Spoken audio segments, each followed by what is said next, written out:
Hey everybody, welcome to Airsoftology Mondays, the show that answers your questions, helps you out at a pinch, and also loves 80s cheesy kung fu films. I am back and thank you for understanding me being gone last week. Took a big vacation, kind of a week off, recovering from Operation Broken Home 4. We were actually driving back on that Monday and it was just so insane. But fear not, we are back and a brand new fresh episode with a ton of stuff. In fact, you guys had a lot of great questions, ton of questions coming in. Let me get this stuff out of the way first. If you guys want to get a question on the show, it's real simple. Just put it in the comment section right below, vote up your favorites, and I will get them on the next show. And fear not if I don't answer it. I read them all, every single one. So if I don't answer yours, just keep putting it down there in the next video and I will eventually get to it, I promise.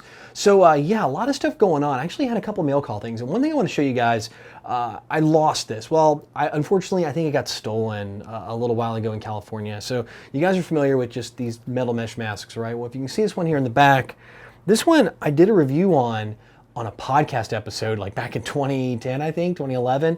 And fortunate for me, the company is still alive and kicking really hard. And I just can't say enough. I actually bought this with my own hard-earned money, a bitter end lower face mask. And I'm gonna tell you right now, it is really hard to beat this.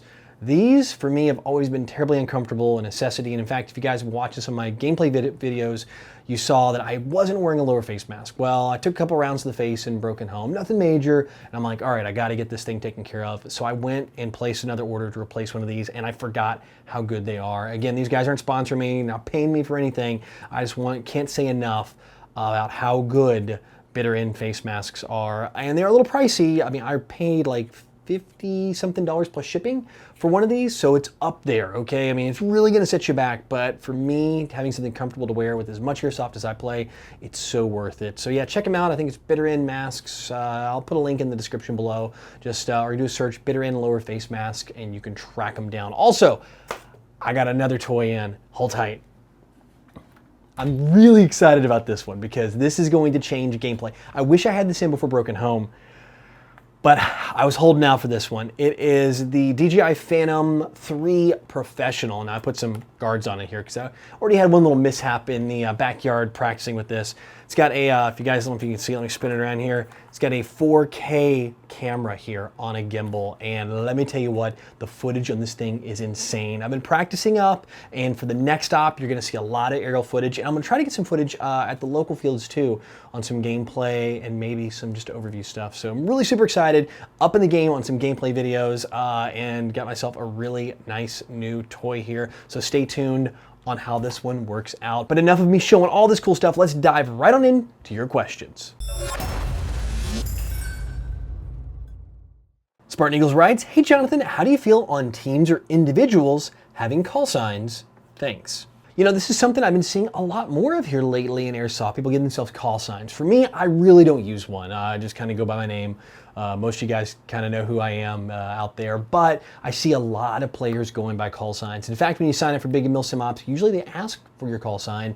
And if you look at the list of the people that have them, almost everyone seems to have a call sign. I usually have a little fun and put something goofy in there and change it up every single op if they're asking for a call sign. But for me, I don't, but it's not that it's bad. I think it's kind of neat. It makes it easier to reach somebody on the radio, communicate with your team.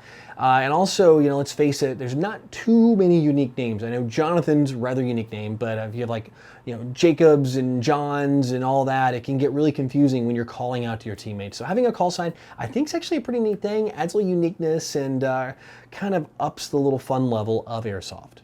Irish Honey Badger writes, hey John, what do you think of using scope protectors for red dots? I have a real steel quality red dot that I use for Airsoft, but I just don't want to lose. Would you think it'd be all right?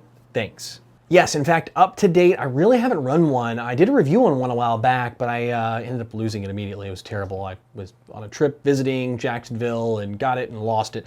But funny you mentioned this question because I was at Broken Home and the shop there had these for sale and it's about time for me to pick them up. I have a lot of red dots. I don't know if you guys can see them back here. I've got just different ones, like the tan one here is from my Crytac. If you guys see my Crytac custom video. And then the True Glow, which I really love the True Glow optics. They're actually really nice.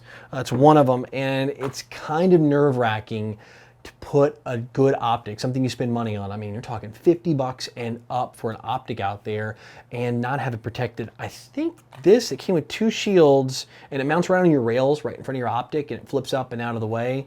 especially if you're playing indoor. I think it's like 12 or 14 bucks out the door with sales tax. So it really wasn't that bad. This one from AIM Sports, and again, I bought this with my own money. It says limited lifetime warranty on it. I haven't put it on yet. I haven't even opened the package yet because I just got back. Haven't really even finished unpacking for Broken Home, which is terrible of me.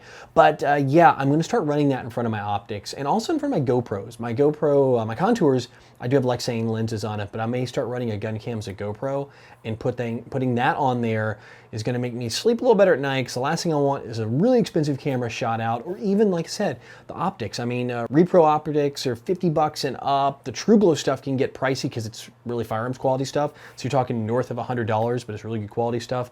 So yeah, I really don't want those shot out, and to have this peace of mind for like 10, 12 bucks is really worth it. Sean Carney writes, "Hey Jonathan, do you think kids are ruining Airsoft?" No, not at all. I don't think that is any issue. It's not any bearing at all. In fact, I'm glad there are a ton of younger, newer players coming into this hobby. It's really great.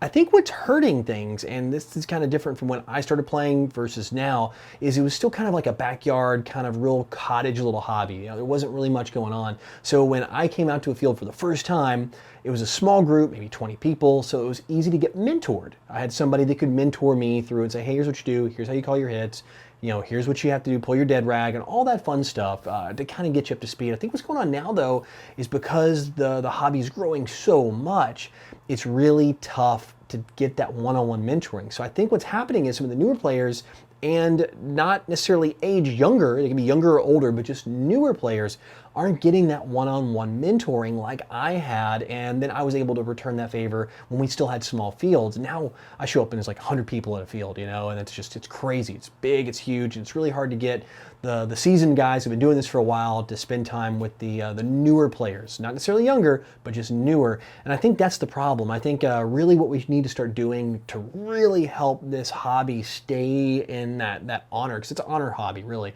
You got to be on your honor, call your hits and all that.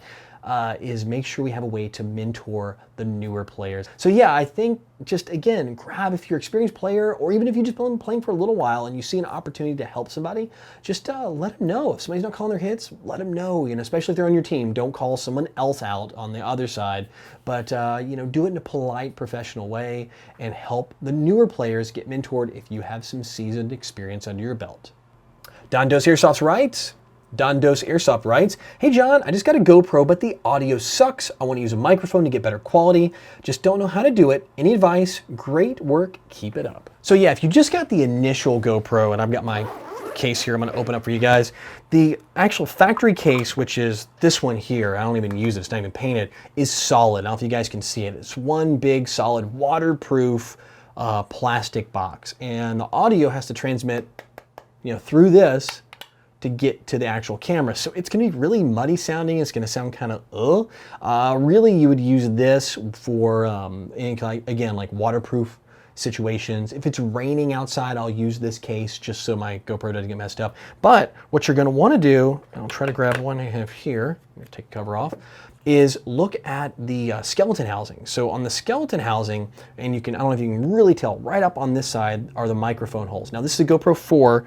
I've got my 3 right here, and my 3's in a regular housing, but it does have the open back, which helps. So there's kind of 3 stages. There's the sealed one, there's this one with the open back, which helps you get a little better audio. Then if you go with the skeleton housing like this one, where it's open, the mic is exposed. This is gonna give you far better audio quality. I mean, really good in comparison to using the sealed up one. Now you can take it one step further. They do make an adapter so you can run an external mic, which is another option as well. And if you really want good audio, you can definitely do that. But I found that the audio on this, once you get the skeleton housing, is pretty good. Now, if you don't want to make the investment of a skeleton housing, I know they're kind of pricey, you can just kind of put it in the clear case, see where the microphone ports are, which are going to be on the lens side, about halfway up. It's a little bit different depending on if you have a GoPro 3 or 4 or an earlier version, but find the little holes that are for the mic, and then you can honestly just drill a hole, like a 1/4-inch hole, or you know, if you want to go even more, like a 3/8 or something, right here with the drill bit, open it up, sand the edges so it's not rough, and expose that microphone. That's going to give you much better audio quality just having it exposed. So yeah, neat little trick if you guys run GoPros, just to bump up that audio quality.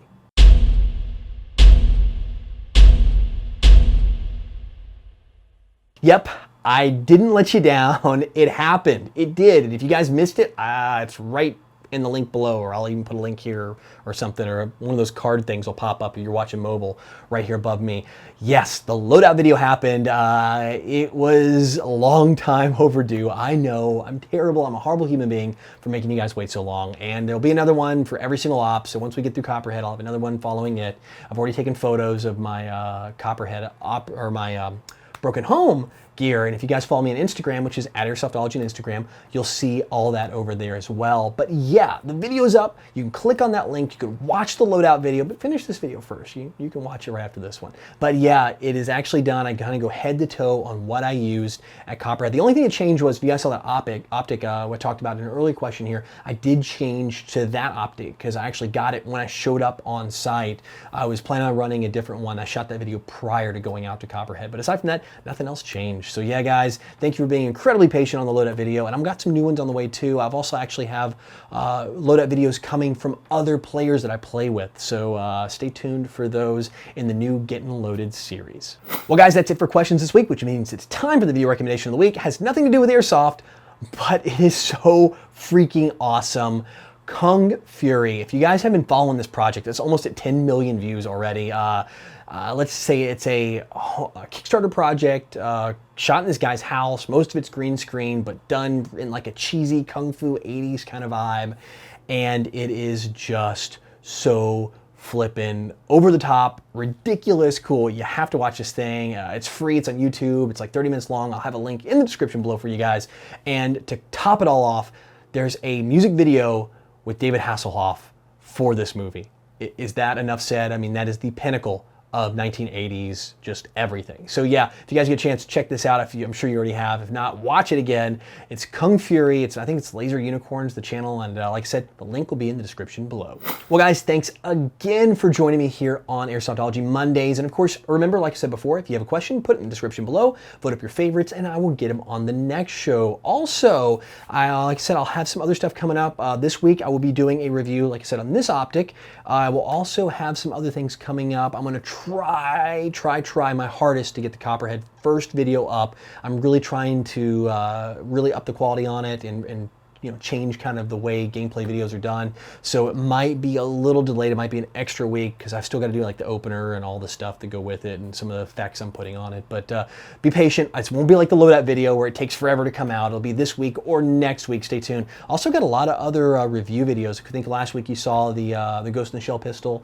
That'll be coming out here probably the next week or two. I've also got, I'm trying to look around to see what else I have.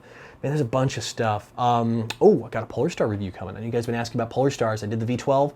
I'll be doing a full review of the Fusion engine here shortly. That should be this week or next week as well. Like I said, really full book. So stay tuned on the channel for that one.